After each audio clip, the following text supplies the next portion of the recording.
आज के इस वीडियो में हम 7वें पाठ में आवर्त सारणी, जो कि तत्वों के लिए एक सारणी बनाई गई है, मेंडलीफ द्वारा बनाई गई आवर्त सारणी के बारे में जानकारी प्राप्त करेंगे। मेंडलीफ एक वैज्ञानिक हैं जिन्होंने तत्वों के लिए एक सारणी बनाई, एक टेबल बनाई है जिसे अपन आवर्त सारणी कहते हैं। उन्होंने तत्वों का वर्गीकरण इस सारणी के अंदर 8 कॉलम बनाकर के किया है। यहाँ अपने मेंडलीफ के बारे में विस्तार से पढ़ेंगे कि मेंडलीफ ने आवर्त सारणी किस आधार पर बनाई है। इससे पहले थोड़ा सा आपको बता दें कि हमने इस 7 के पाठ में तत्वों की जो आवर्त सारणी है या तत्वों का जो आवर्ती वर्गीकरण है, उसके लिए अपने पहले 2 अन्य वैज्ञानिकों के बारे में पढ़ा था। यहाँ इस पाठ में हम 4 वैज्ञानिकों के बारे में पढ़ेंगे जिन्होंने तत्वों के लिए तत्वों का वर्गीकरण किया है। ठीक है, तो यहाँ पहले अपन तत्वों के वर्गीकरण के लिए पिछले वीडियो में हमने डोबेरेनर के बारे में पढ़ा, जिन्होंने तत्वों के लिए एक त्रिक, ठीक है, 3-3 के परमाणुओं को इस प्रकार से रखा है। और दूसरे वैज्ञानिक के बारे में पढ़ा था अपन ने न्यूलैंड के बारे में, जिन्होंने इस प्रकार से न्यूलैंड के अष्टक का नियम जिसको कहते हैं, ठीक है ना, न्यूलैंड अष्टक का नियम, इसके बारे में हमने पिछले वीडियो में पढ़ा था। चलिए अपन अब बात करते हैं अपने इस वीडियो की, जिसमें अपन मुख्य रूप से मेंडलीफ की जो आवर्त सारणी है इसके बारे में जानकारी प्राप्त करेंगे। ठीक है, यहाँ आपको मेंडलीफ जो वैज्ञानिक है उनकी तस्वीर दिखाई दे रही होगी, ये रहा, ठीक है ना, मेंडलीफ का चित्र, वैज्ञानिक जो है। देखते हैं मेंडलीफ ने क्या बताया इसके बारे में। सर्वप्रथम आवर्त सारणी बनाने का श्रेय मेंडलीफ को है। देखिएगा, जो सारणी जो बनाई है जिसे अपन आवर्त सारणी कहते हैं, वो आवर्त सारणी सबसे पहले मेंडलीफ ने बनाई। इससे पहले 2 वैज्ञानिक जो अपन ने पिछले वीडियो में पढ़े थे, डोबेरेनर, ठीक है, और न्यूलैंड, उन्होंने आवर्त सारणी नहीं बनाई थी। न्यूलैंड ने तो त्रिक का नियम दिया, डोबेरेनर ने तो त्रिक का नियम दिया और न्यूलैंड ने अष्टक का नियम दिया था। परंतु सारणी जो है आवर्त सारणी, वो सबसे पहले मेंडलीफ ने बनाई थी। ठीक है, अब ये आवर्त सारणी क्या चीज है, देखो एक टेबल है, एक सारणी है, ये रहा ना मेंडलीफ की आवर्त सारणी, ये इसकी बात कर रहे हैं अपन। ठीक है, इसमें परमाणु को रखा, जैसे ये रहा हाइड्रोजन, ये रहा लिथियम, ये रहा boron, beryllium, boron, carbon, nitrogen, oxygen, है ना, एल्यूमिनियम, सिलिकॉन, ये सारे इसमें तत्व रखे गए हैं। तो ये इसे अपन आवर्त सारणी कहते हैं। तो यहाँ पर इन तत्वों का वर्गीकरण इन्होंने आवर्त सारणी बना करके किया है। उन्होंने तत्वों को उनके बढ़ते हुए परमाणु भारों के क्रम में, देखो बहुत इंपोर्टेंट जो बात आ रही है वो ये है कि मेंडलीफ ने आवर्त सारणी किस आधार पे बनाई, ठीक है ना, किस लक्षण या किस आधार पे बनाई, कौन से गुणों के आधार पे बनाई, वो है तत्वों का परमाणु भार। परमाणु भार का मतलब जो तत्व जो है उनका जो वेट है, वजन है, ठीक है, उसे अपन परमाणु भार कहते हैं। और परमाणु भार मुख्य रूप से होता क्या वास्तव में, जैसे कि ये परमाणु है, परमाणु के बीच में क्या होता है, नाभिक, ठीक है, और नाभिक में क्या होते हैं, प्रोटॉन और न्यूट्रॉन। प्रोटॉन और न्यूट्रॉन का जो जोड़ है, योग है, वो ही द्रव्यमान, परमाणु का द्रव्यमान या परमाणु का भार कहलाता है। ठीक है, सरल शब्दों में आप अगर समझना चाहो कि परमाणु भार क्या है, प्रोटॉन और न्यूट्रॉन का जो योग है, जोड़ है, वो ही क्या कहलाता है, परमाणु भार या द्रव्यमान कहलाता है। क्लियर। तो इन्होंने परमाणु भार के क्रम का मतलब पहले जो टेबल बनाई उसके अंदर कम परमाणु भार वाला रखा, उसके बाद में अधिक परमाणु भार वाला रखा। देखिए कैसे, जैसे यहाँ पर हाइड्रोजन का परमाणु भार 1.008 है, लिथियम का 6 है, इधर बढ़ रहा है, देखो लिथियम के आगे क्या है, बेरिलियम का 9 हो गया, ठीक है ना, बोरोन का 10 हो गया, उसके बाद में कार्बन का 12 हो गया, बढ़ रहा नहीं, ये 6 है, 6 से 9, फिर 10, फिर 12, फिर 14, फिर 15, फिर 18। ठीक है, तो इस प्रकार से इधर बढ़ते हुए क्रम में इन्होंने परमाणु भार, ये परमाणु भार है, ये संख्या जो नीचे 6 लिखी है, ठीक है। तो यहाँ पर इस प्रकार से इन्होंने परमाणु भार के क्रम के बारे में बताया। और आवर्त सारणी में व्यवस्थित करने पर देखा कि एक निश्चित अंतराल के बाद तत्वों के समान गुणों की पुनरावृत्ति होती है। तत्वों के समान गुणों की पुनरावृत्ति का मतलब क्या है, देखिए समझिए थोड़ा इसको। इसने ये बताया कि जो गुण हाइड्रोजन के हैं वही गुण लिथियम के हैं, वही गुण सोडियम के हैं, वही गुण पोटेशियम के हैं, जो गुण बेरिलियम के वही गुण मैग्नीशियम के हैं, वही गुण कैल्शियम के हैं, ठीक है ना। जो गुण यहाँ पर जैसे नाइट्रोजन के हैं वो फास्फोरस के हैं, तो इस प्रकार से इन्होंने ये बताया कि इनकी आवर्ती होती है, जैसे मान लीजिए इधर से इधर जा रहे हैं अपन और इधर से इधर जाएंगे, ठीक है, इन सभी के अंदर ऊपर से नीचे इन सबके गुण एक जैसे हैं, इनके गुण एक जैसे हैं, इनके गुण एक जैसे हैं, ठीक है। तो ये बार बार इनकी पुनरावृत्ति होती है, रिपीट होती है, यानी कि जो बेरिलियम का गुण है वही गुण मैग्नीशियम के अंदर है, तो इसकी पुनरावृत्ति होगी ना, पुनरावृत्ति का मतलब बार बार रिपीट होना। जैसे आप गणित में पढ़ते हो ना बारंबारता, बारंबारता यानी कितनी बार कोई चीज कितनी बार रिपीट हो रही है, ठीक है, तो इसे अपन पुनरावृत्ति या आवर्ती भी कहते हैं। उन्होंने इसे ही आधार मानकर एक आवर्त नियम दिया। अब देखो मेंडलीफ ने एक नियम दिया, ठीक है, तो आपको बहुत इंपॉर्टेंट बात है, इसको अंडरलाइन करनी है और याद करना है कि मेंडलीफ का आवर्त नियम क्या है, मेंडलीफ की आवर्त सारणी का क्या नियम है या आधार क्या है। उन्होंने बताया कि इसको आप याद कीजिएगा, तत्वों के गुण धर्म, तत्वों के जो गुण है ना, कि तत्व ठोस है, द्रव है या गैस अवस्था में है, धातु है या अधातु है, उसके जो रासायनिक और भौतिक जो दोनों प्रकार के गुण होते हैं, गुण मुख्य रूप से दो प्रकार के होते हैं, एक तो भौतिक गुण और एक रासायनिक गुण, तो इसमें दोनों शामिल हैं, भौतिक और रासायनिक गुण, ठीक है। तो तत्वों के गुण धर्म उनके परमाणु भारों, किसके आधार पर है, परमाणु भार, ठीक है ना, के आवर्ती फलन होते हैं। आवर्ती का मतलब होता है पुनरावर्ती, ठीक है ना, पुनरावर्ती बोल दीजिए, आवर्ती यानी कि बार बार रिपीट होना, ठीक। ऊपर वाले कॉलम में जो परमाणु का गुण है वही नीचे वाले कॉलम का जो परमाणु है उसका गुण होगा। जैसे अभी अपन ने बात की थी कि बोरोन के जो गुण है वही एल्यूमिनियम के मिलेंगे, ठीक है, वही स्कैंडियम के और गैलियम के मिलेंगे। ये किसने बताया था, मेंडलीफ ने बताया था। उसके बाद में इसमें कुछ कमियां भी हैं, जो इसके बाद में जो वैज्ञानिक आएंगे मोजले, उन मोजले ने जो आधुनिक आवर्त सारणी दी है, अपन आधुनिक आवर्त सारणी के आधार पर ही पूरा चैप्टर अपना पढ़ेंगे ये, ठीक है, वो आगे आएगा। अभी अपन क्या कर रहे हैं कि जो वैज्ञानिकों ने समय समय पर अपने अपने नियम बताए थे उनके बारे में अपन पढ़ रहे हैं। जो तीसरा वैज्ञानिक है मेंडलीफ, ठीक है ना, उसके बारे में अपन पढ़ रहे हैं। तो मेंडलीफ ने आगे क्या बताया, मेंडलीफ ने आवर्त सारणी को क्षैतिज पंक्तियों तथा ऊर्ध्वाधर स्तंभों में व्यवस्थित किया। देखो क्षैतिज तो जो है वो तो पंक्तियां हैं, ऊर्ध्वाधर को क्या कहते हैं, स्तंभ। ऊर्ध्वाधर कौन से समझिए आप सारणी में, क्षैतिज का मतलब इधर से इधर जा रहे हैं, ये तो है पंक्तियां, और ऊर्ध्वाधर यानी कि ये इस प्रकार से, ठीक है ना, ये है स्तंभ, ये क्या है, ये स्तंभ है, ठीक है, ये स्तंभ है। तो इस प्रकार से इन्होंने 8 स्तंभ, देखो एक से लेकर के दूसरा स्तंभ, ये तीसरा स्तंभ और ये 8वां स्तंभ, 8 स्तंभ है, ठीक है। और पंक्तियां जो है वो कितनी, 6 है। देखो यहाँ नंबरिंग लगी हुई है, ये 1 से शुरू हो रहा है ना, 1 2 3 4, इस प्रकार से नीचे ये 5 और 6 पंक्तियां हैं, क्लियर। तो इनकी बात कर रहा है कि क्षैतिज तो पंक्तियां और ऊर्ध्वाधर, ऊर्ध्वाधर यानी कि सीधा, इस प्रकार से क्षैतिज कहते हैं, इस स्थिति को क्षैतिज कहते हैं, ठीक है ना, जो ऐसे है, और ऊर्ध्वाधर यानी कि सीधा, उन्हें स्तंभ कहते हैं, में व्यवस्थित किया। उन्होंने यानी कि मेंडलीफ ने ऊर्ध्वाधर स्तंभों को वर्ग तथा क्षैतिज पंक्तियों को आवर्त का, बहुत इंपॉर्टेंट बात है, जो ऊर्ध्वाधर स्तंभ है उन्हें तो क्या कहा गया, वर्ग, और जो क्षैतिज जो पंक्तियां हैं उनको क्या कहा, आवर्त, ठीक है। ऊर्ध्वाधर स्तंभ को वर्ग कहा, देखिए ये रहा, ये वर्ग है, पहला वर्ग, ऊर्ध्वाधर ने, ये दूसरा वर्ग, इन्हें क्या कहा गया, वर्ग, स्तंभ को क्या कहा गया, वर्ग, और जो क्षैतिज है ये पंक्तियां हैं इन्हें आवर्त कहा गया। जैसे पहला आवर्त, ये दूसरा आवर्त ना, 6 पंक्तियां ना, तो 6 आवर्त हो गए इसमें, ये याद रखिएगा, ये आगे भी काम आएगा अपने, जो आधुनिक आवर्त सारणी पढ़ेंगे अपन इसके बाद में, जो वैज्ञानिक आएंगे मोजले, वो भी वहां पर भी इनका सेम ही नाम रहेगा।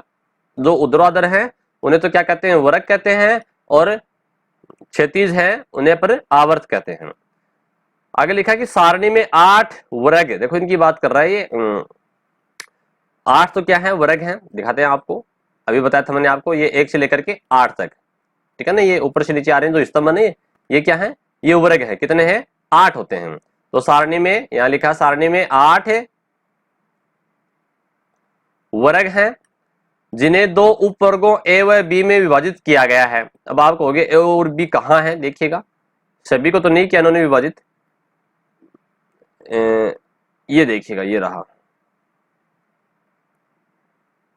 यहां पर ये रहा ए और बी, ये ए और बी, ये ए और बी है ना, यहाँ पर देखो इनको विभाजित कर रखा है, पहले को भी 2 भागों में बांट रखा है, दूसरे को भी 2 भागों में बांट रखा है, तीसरे को भी, और 8वां जो है उसको यहाँ पर इसने डिवाइड नहीं किया, देखिएगा, ठीक है, उसमें यहाँ नीचे 3 3 ले ली इन्होंने, ठीक है, दिख रहे ना आपको, ये 1 2 और 3, तो इस प्रकार से हमें इनके बारे में बात कर रहे हैं कि इन्होंने जो वर्ग है उनको दो उपवर्गों में बांट दिया, ए और बी में विभाजित किया। उस समय तक उत्कृष्ट गैस ज्ञात नहीं थी। उत्कृष्ट गैस जो ऑर्गन है, नियोन है ना, वो अपन गैसों के बारे में पढ़ेंगे। उस समय तक ज्ञात नहीं थी। बाद में इन्हें एक नया वर्ग, शून्य वर्ग बना करके सारणी में दर्शाया गया। बाद में एक अलग वर्ग बनाया गया था।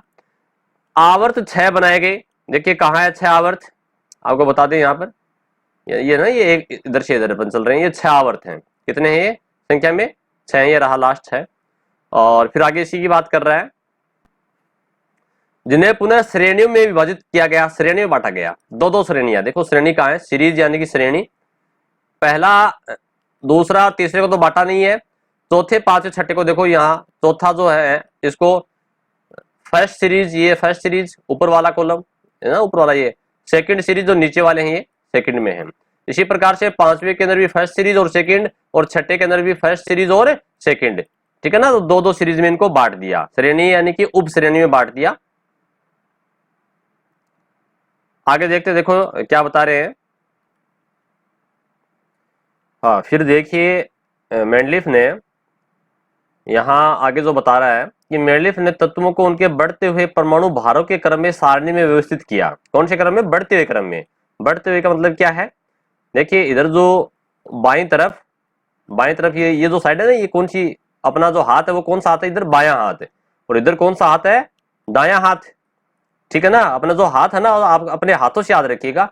ये साइड तो कौन सी है? बाईं तरफ। कौन सा है? बायां, अपना जो बायां हाथ है, ठीक है। और ये जो साइड इधर वाली क्या है? ये दायां भाग, ठीक है ना, दाईं साइड हो जाएगी, ठीक है। ये बार बार अपन को शब्द यूज करना पड़ेगा। तो इन्होंने बाईं तरफ तो कम परमाणु भार वाला रखा, जैसे यहाँ पर सोडियम जो 22 है, मैग्नीशियम 24 है, फिर ये 29 है, तो इधर से इधर बढ़ रहा है। ये बाईं तरफ तो कम परमाणु भार, और दाईं तरफ इधर इस साइड में अधिक परमाणु भार वाले तत्वों को रखा, यानी कि बढ़ते हुए क्रम में। किधर से किधर? बाएं से दाएं। किधर से किधर रखा? बाएं से दाएं तत्वों को बढ़ते हुए क्रम में रखा है। क्लियर? चलिए आगे देखते हैं। फिर बढ़ते हुए परमाणु भारों के क्रम में सारणी में व्यवस्थित किया। इन्होंने निश्चित किया कि एक ही प्रकार के भौतिक और रासायनिक गुण धर्म, देखो मैंने बताया था गुण दो प्रकार के हैं तत्वों में। एक तो भौतिक गुण, भौतिक का मतलब बाहर से देखने पे कैसे दिखता है, धातु है, अधातु है, ठोस है, द्रव है, गैस है ना, ये सारी भौतिक में आती है बातें। और या फिर विद्युत का सुचालक है, उष्मा का सुचालक है या कुचालक है, वो सारी भौतिक में आती हैं। रासायनिक गुण धर्मों का मतलब है उसके जो रासायनिक अभिक्रियाएं हैं, ठीक है, वो किस प्रकार से अभिक्रिया करते हैं। तो रासायनिक गुण धर्मों वाले तत्व एक ही वर्ग में आए, यानी कि जिनके गुण है वो एक वर्ग में आएंगे। कैसे? वर्ग का मतलब ऊपर से नीचे। जो अपन ने बात की थी कि नाइट्रोजन की जो विशेषता है वही फास्फोरस की है, ऑक्सीजन की जो विशेषता है वही सल्फर की है ना, फ्लोरीन की, क्लोरीन की, ब्रोमीन की, इन सब की एक जैसी विशेषताएं हैं, एक जैसे गुण धर्म है। भौतिक और रासायनिक गुण दोनों एक जैसे हैं। तो एक वर्ग के अंदर एक प्रकार के गुणों वाले तत्वों को इन्होंने रखा था। आगे लिखा है, इसके लिए इन्हें कहीं कहीं परमाणु भार के क्रम को तोड़ना भी पड़ा। देखो बहुत इंपॉर्टेंट बात आ रही है। इन्होंने क्या किया था कि तत्व के गुण एक जैसे हों, इसलिए उन्होंने परमाणु भार का जो क्रम है, क्रम का मतलब जो बाएं से दाएं तरफ जाते हैं, तो इधर तो कम भार वाले थे और इधर अधिक भार वाले, ठीक है, अधिक भार वाले तत्वों का रखा था। तो इन्होंने क्या किया, जैसे कम का फिर यहाँ कम वाला, फिर अधिक वाला परमाणु भार, उससे अधिक वाला रखा। तो इन्होंने बीच बीच में कम परमाणु भार वाले भी रख दिए। आपको वो एग्जाम्पल से समझ में आएगा कैसे। जैसे आयोडीन का परमाणु भार, आयोडीन की बात कर रहा है, आयोडीन का परमाणु भार 126.9 है। इसे टेल्यूरियम, टेल्यूरियम का प्रतीक चिन्ह होता है Te, ठीक है। परमाणु भार 127 के बाद रखा गया। देखिए 126 जो वो तो कम होता है और 100 अधिक होता है, 127 जो है वो कम होता है। इन दोनों की बात कर रहे हैं, आयोडीन का 126 और टेल्यूरियम का 127। क्या होना चाहिए था? यानी कि आयोडीन को पहले रखना चाहिए था। देखते हैं अपन सारणी में कहां है, ये रहा, ये रहा। देखो इधर से इधर चले अपन, तो यहाँ ये Ag जो है, अर्जेंटिनम चांदी जो है ना, सिल्वर जिसको कहते हैं, 107 है, फिर 112 है, 114 है, 118 बढ़ रहा है ना। ये 107 से 112 अधिक होता है, 112 से 114 हो गया, फिर 114 से 118, ये बढ़ते हुए क्रम में इधर से इधर बढ़ रहा है। फिर 121, ठीक है। फिर देखिएगा 127 आ गया, कोई दिक्कत नहीं, परंतु आयोडीन 126 है, ये बाद में आया। यानी कि यहाँ पर 126 कम था, ये इधर आना चाहिए था, और ये टी जो है टेलुरियम ये इधर आना चाहिए था, लेकिन इन्होंने ऐसा क्यों किया? तत्वों के गुणों के आधार पर मेंडलीफ ने देखा कि जो आयोडीन के जो गुण हैं ये ब्रोमीन से, क्लोरीन से, इनसे मिलते जुलते हैं, इसलिए आयोडीन को इन्होंने यहां बाद वाले में रख दिया और टी जो है टेलुरियम को इन्होंने पहले रख दिया गुणों के कारण। क्लियर? तो इन्होंने क्या किया ये बता रहा है कि मेंडलीफ ने कहीं कहीं पर, ठीक है, परमाणु जो बाहर है उसके क्रम को तोड़ दिया, ठीक है, अधिक वाले को पहले रख दिया और कम वाले को बाद में रख दिया। और इसका एग्जांपल आपको आयोडीन से और टेलुरियम से समझ में आ गया होगा मेरे ख्याल से, ठीक है, क्योंकि इनके गुणों में वर्ग 8 वर्ग 7 के तत्वों से समानता पाई गई। आयोडीन के अंदर 7वें गुण के बराबर समानताएं हैं। देखो आयोडीन कौन से वर्ग में है? ये रहा सातवां वर्ग है ना, ये 7वां वर्ग है। तो आयोडीन जो है ये रहा आयोडीन, ठीक है, 7वें के अंदर आता है। तो आयोडीन की जो गुण है वो इस फ्लोरीन, क्लोरीन, ब्रोमीन, आयोडीन इनके गुण एक जैसे हैं, इसलिए इनको यहां रखा गया, ठीक है। इसी प्रकार उन्होंने आवर्त सारणी में कुछ तत्वों के लिए रिक्त स्थान भी छोड़ दिए, खाली जगह भी छोड़ दी। क्यों छोड़ी? तथा उनके गुणों धर्मों के बारे में भविष्यवाणी भी करी। उन्होंने बताया कि आगे भी तत्वों की खोज होगी, तो और तत्वों की जब खोज होगी तो उनको आगे रख दिया जाएगा। जैसे यहाँ पर देखो ये कॉलम खाली है, खाली नहीं, बॉक्स खाली है, आपको दिख रहा है। इसी प्रकार से यहाँ पर देखो इसके नीचे ये भी खाली छोड़ रखा है। तो इन्होंने क्या किया था कि कुछ कॉलम खाली छोड़ दिए, आगे भविष्य में जब भी आगे और तत्वों की खोज होगी तो उनको रखा जाएगा। अगला जो सेंटेंस है, वाक्य है, उसको थोड़ा सा ध्यान से समझिएगा। इसमें बता रहा है इन्होंने एक का बोरोन, एक का एल्यूमिनियम, एक का सिलिकॉन के लिए रिक्त स्थान छोड़ा तथा गुणों का अनुमान लगाया कि जो बाद में सही सिद्ध हुआ है। देखो इन्होंने खाली जगह छोड़ दी, किसके लिए? एक का बोरोन, एक का एल्यूमिनियम, एक का सिलिकॉन क्या है? देखो समझना ध्यान से इसको। ये रहा बोरोन, ये रहा एल्यूमिनियम और ये रहा सिलिकॉन। तो ये जो एल्यूमिनियम है उसके नीचे यहां पर देखो ये स्कैंडियम है, ये गैलियम है और ये जर्मेनियम है। Scandium, gallium, germanium. तो जिस प्रकार से बोरोन है यहां पर स्कैंडियम आ जाएगा और एल्यूमिनियम वहां पर गैलियम आ जाएगा उसके नीचे, और जिस प्रकार से सिलिकॉन है वहां पर जर्मेनियम आ जाएगा। क्लियर? दोबारा देखिएगा, बोरोन के जैसे गुण स्कैंडियम में है, एल्यूमिनियम के जैसे गुण गैलियम में है और सिलिकॉन जैसे गुण जर्मेनियम में है। क्लियर? तो इन्होंने जो बोरोन के जैसे गुण है वो स्कैंडियम के हैं, तो इसके लिए इसका नाम दे दिया एका बोरोन। एल्यूमिनियम के जैसे गुण किसमें है? गैलियम में, तो नाम दे दिया एका एल्यूमिनियम। और इस स्कैंडियम, ये सिलिकॉन जैसे जो गुण है, ऐसा ही सिलिकॉन होता है, सिलिकॉन जैसे गुण जर्मेनियम में है, इसलिए इसका नाम दे दिया एका सिलिकॉन। ठीक है, एका सिलिकॉन नाम दे दिया। तो दोबारा देखते हैं सेंटेंस को क्या लिखा है। इन्होंने एका बोरोन, यानी कि बोरोन के जैसे गुण किसमें है? स्कैंडियम में। आप साथ में किताब के अंदर देखते रहिएगा, बोरोन के गुण कैसे हैं? स्कैंडियम जैसे। ठीक है, एल्यूमिनियम के जैसे गुण गैलियम में आ गए, और एका सिलिकॉन का मतलब है जर्मेनियम में आ गए, जो मैंने अभी बताया आपको। दोबारा देखिए, बोरोन, एका बोरोन यानी कि यहां पर स्कैंडियम वाले कॉलम में आ रहा है, ठीक है ना, उसी वर्ग में आ रहा है। और एल्यूमिनियम जो है, एका एल्यूमिनियम, वो गैलियम के जैसा गुण रखता है, गैलियम जैसे गुण इसमें है। और एका सिलिकॉन यानी कि जर्मेनियम जैसे गुण हैं। उन्होंने खाली जगह छोड़ दी थी और बाद में वहां पर क्या गया? स्कैंडियम, गैलियम और जर्मेनियम आ गए। ठीक है, आगे देखिए, इन्हें बाद में क्रमशः स्कैंडियम, गैलियम और जर्मेनियम कहा गया। मैंने क्या बताया था? ये जो स्कैंडियम है, गैलियम, जर्मेनियम है, वहां पर खाली जगह जो थी वहां पर एका बोरोन, एका एल्यूमिनियम और एका सिलिकॉन नाम दिया गया था, जिसको बाद में इन्होंने स्कैंडियम, गैलियम और जर्मेनियम नाम दे दिया गया। इस सारणी का निर्माण तत्वों के वर्गीकरण व अध्ययन में अत्यंत महत्वपूर्ण उपयोगी रहा। अब देखिए इसमें कुछ कमियां भी रह गई, इसीलिए तो इसके बाद में जो वैज्ञानिक आएंगे ना, अगले वैज्ञानिक मोजले, जिन्होंने आधुनिक आवर्त सारणी दी है, ठीक है, उन्होंने इन कमियों को दूर करने का प्रयास किया था। तो ये बता रहा है कि इसमें क्या क्या कमियां थी, फिर भी यह सारणी कुछ तथ्यों को स्पष्ट नहीं कर सकी। पहला नंबर 1, पहली जो कमी है, देखिए आपके एग्जाम में अगर क्वेश्चन बनता है तो मैंने बताया ये पार्ट जो है 5 नंबर का पार्ट है, और इसमें 3+2 यानी कि एक क्वेश्चन आएगा जो 3 नंबर और 2 नंबर का 2 भागों में बटा हुआ होगा, एक क्वेश्चन ही बड़ा क्वेश्चन आएगा। तो आपके क्वेश्चन इस प्रकार से आ सकता है कि मेंडलीफ की आवर्त सारणी के गुण और दोष लिखिए, ठीक है ना। तो गुण तो अपन ने अब तक पढ़ लिए, वो सारे गुण ही थे। अब दोष के बारे में बात करते हैं। तो कुछ स्थानों पर परमाणु भार के बढ़ते क्रम का पालन नहीं किया गया। देखिए अभी थोड़ी देर पहले अपन ने बात की थी आयोडीन और टेलुरियम वाली, है ना। तो परमाणु भार के बढ़ते हुए क्रम का उन्होंने पालन नहीं किया। समझ में आ रहा है ना आपके। जैसे परमाणु भार इधर से इधर बढ़ने चाहिए थे, लेकिन यहाँ पर टेलुरियम का 127 को पहले रख दिया, आयोडीन को बाद में रखा, उनके गुणों के आधार पर, क्योंकि आयोडीन के जो गुण है वो ब्रोमीन के, क्लोरीन के, इनके जैसे मिलते जुलते थे, इसलिए इनको यहाँ रख दिया। और भी आप और सारणी में आप देखिएगा, आपको और भी मिलेंगे यहाँ पर। थोड़ा आप इसको ध्यान से देखोगे सारणी को, तब आपके समझ में आएगा कि कुछ परमाणु ऐसे हैं जिनके परमाणु भार अधिक है और उनको पहले रखा गया है।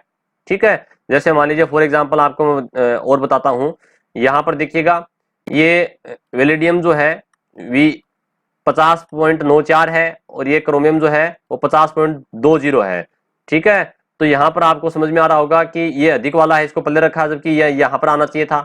ठीक, इसी प्रकार से आपको अन्य और भी तत्व यहाँ मिल जाएंगे, परमाणु मिल जाएंगे, उनको आप और सारणी में ढूंढने का प्रयास कीजिए कि और कौन कौन से हैं। यह आपके लिए एक प्रकार से होमवर्क है। दूसरा है कुछ समान गुणों वाले तत्व अलग अलग वर्ग में तथा असमान गुणों वाले तत्व एक ही वर्ग में आ गए। देखो यहाँ पर इन्होंने थोड़ी सी ये परमाणु क्रमांक के आधार पर इन्होंने रखा था, सॉरी परमाणु भार के आधार पर, किस आधार पर रखा था, परमाणु भार के आधार पर। तो परमाणु भार के आधार पर इन्होंने रखा, तो उस समय क्या था, कुछ समान गुणों वाले जो तत्व थे वो तो अलग अलग वर्ग में चले गए, और जो असमान वाले थे वो एक ही वर्ग में आ गए। ठीक है, किस आधार पर रखा, परमाणु भार के आधार पर, इसलिए ये भी इसके अंदर कमी रह गई। और तीसरा जो कमी है वो पॉइंट है दोष वाला, वो है हाइड्रोजन की निश्चित स्थान नहीं दिया गया। हाइड्रोजन जो है उसको निश्चित स्थान नहीं मिल पाया कि हाइड्रोजन को कहाँ रखें। देखिएगा हाइड्रोजन के लिए एक अलग ही यहाँ रख रखा है इसको, ठीक है ना, इसको यहाँ रखें, यहाँ रखें, कहाँ रखा जाए इसको, ये स्थान ये डिसाइड नहीं कर सके, ये बता नहीं सके कि हाइड्रोजन को कहाँ रखा जाना है। और चौथा और अंतिम जो इसकी कमी है या पॉइंट है वो है समस्थानिकों को स्थान नहीं दिया गया। समस्थानिक देखो क्या होते हैं, अपने बात करें समस्थानिकों की, तो यहाँ पर मैं आपको एक स्लाइड दिखा रहा हूँ, ये मेरे जो नोट्स हैं उनकी है। समस्थानिक को इंग्लिश में कहते हैं आइसोटोप। आपने 9th क्लास में जरूर पढ़े हैं, समस्थानिक आपके सिलेबस में थे। ऐसे तत्व जिनमें प्रोटॉन की संख्या समान हो परंतु न्यूट्रॉन की संख्या क्या हो, अलग अलग हो, समस्थानिक कहलाते हैं। जैसे मान लीजिए हाइड्रोजन के 3 समस्थानिक है, प्रोटियम, ठीक है ना, प्रोटॉन तो इसमें एक होता है, न्यूट्रॉन इसमें होता नहीं है, तो 1s1 आ गया। तो इसी प्रकार से ड्यूटेरियम दूसरा समस्थानिक है, हाइड्रोजन का ही है ड्यूटेरियम।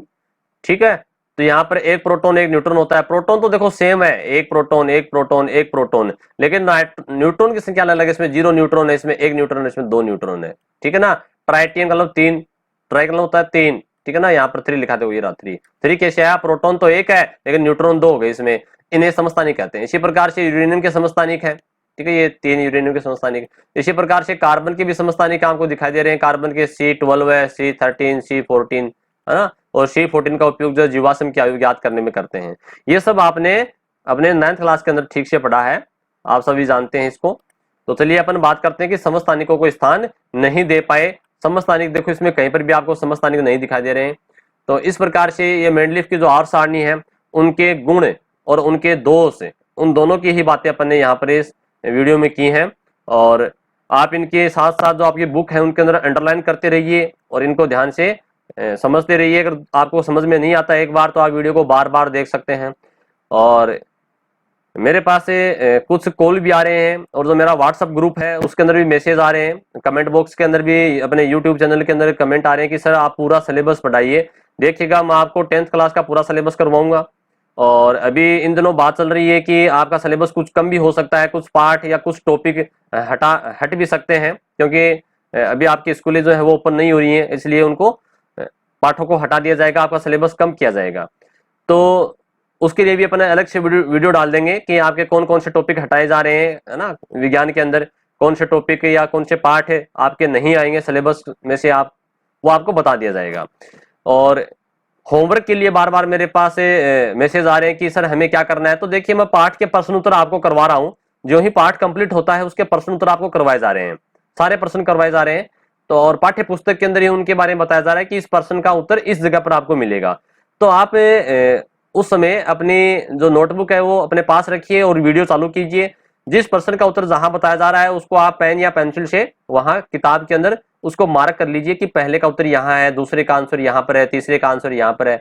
ठीक है, उसको आप अपनी जो नोटबुक है, जो कॉपी या रजिस्टर है, उसके अंदर आप नोट कर लीजिएगा, क्योंकि ये 7 जो पाठ अपन अब तक 7 का चैप्टर पढ़ रहे हैं, तो बाकी जो 6 चैप्टर हैं उनके भी आपको इस प्रकार से अपने नोटबुक के अंदर प्रश्न उत्तर करने हैं। तो साथ साथ आप करते रहिए, क्योंकि एक साथ आप अगर करना चाहोगे तो आपको ये तैयार नहीं कर पाओगे, वर्कलोड ज्यादा हो जाएगा। तो इसी के साथ आपने आज ये जो अपना मेंडलीफ की आवर्त सारणी जो है उसको समझा। धन्यवाद।